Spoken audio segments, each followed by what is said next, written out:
In this video, I am sharing Adam's dream that used to be simple.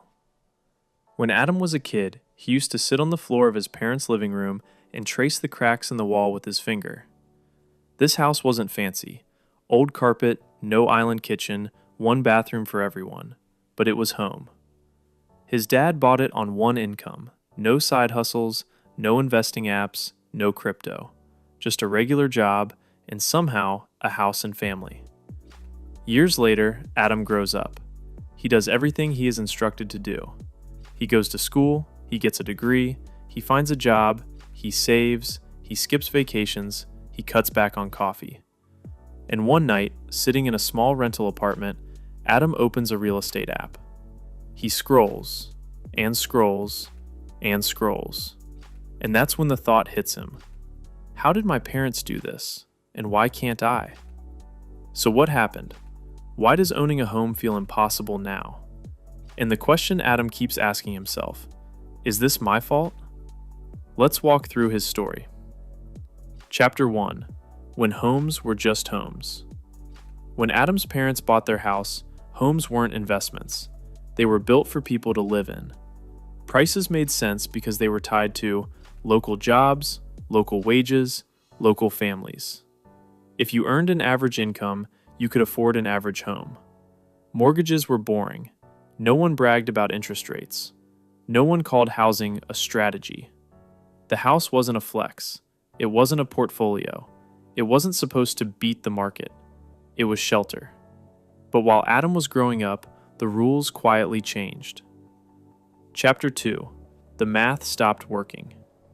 Adam's salary goes up a little every year, but every time he checks home prices, they've jumped again. Over decades, wages moved slowly. Housing prices exploded. In Adam's city, homes doubled, then tripled. Incomes barely budged. He tries budgeting. He tracks expenses. He runs the numbers again and again. But the truth is simple. If your income rises 10% and home prices rise 100%, no discipline fixes that. Adam isn't bad with money. The math is broken. Chapter 3. Cheap money, expensive homes. For most of Adam's adult life, interest rates were low. Everyone said, now is a great time to buy. Lower rates meant lower monthly payments, right?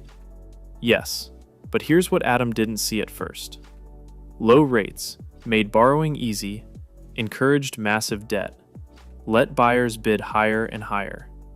People stopped asking, how much does this house cost? They started asking, can I afford the monthly payment? Cheap money pushed prices up. Higher prices meant more debt. More debt became normal. Housing turned into a leverage game, and Adam was expected to play. Chapter 4. When investors moved in. The first house Adam ever put an offer on, he lost. Not to another family, to an investor. Then it happened again, and again. Homes weren't just homes anymore.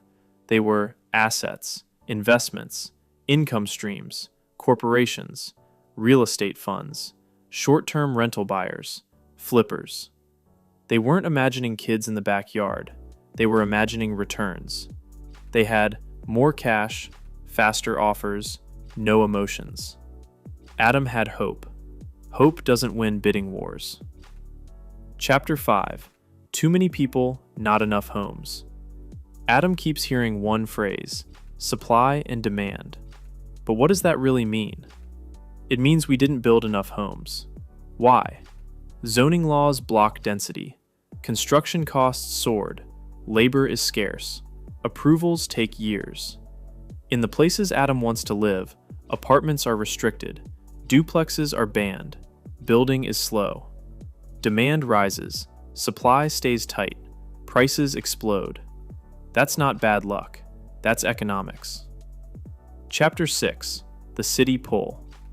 Adam's job is in the city. So are the opportunities. And everything. More people want the same limited space. The land doesn't grow. So what happens? Bidding wars. Over-asking offers. Waived inspections. Pressure. Housing stops feeling like shelter.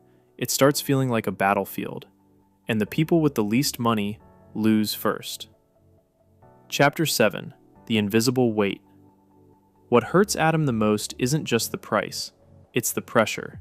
Fear of missing out. Fear of falling behind. Fear that if he doesn't buy now, he never will. Social media doesn't help. Everyone posts keys, renovations, we did it. No one posts the debt, the stress, the sleepless nights. Adam wonders if he's late, but the truth is, housing isn't just expensive, it's emotional. Chapter 8. The Truth Adam Needed to Hear. Here's what Adam finally understands. Housing is unaffordable, not because he failed, but because the system changed. That doesn't mean he's doomed. It means the strategy has to change. Maybe that means renting longer, investing elsewhere, moving locations, choosing stability over pressure.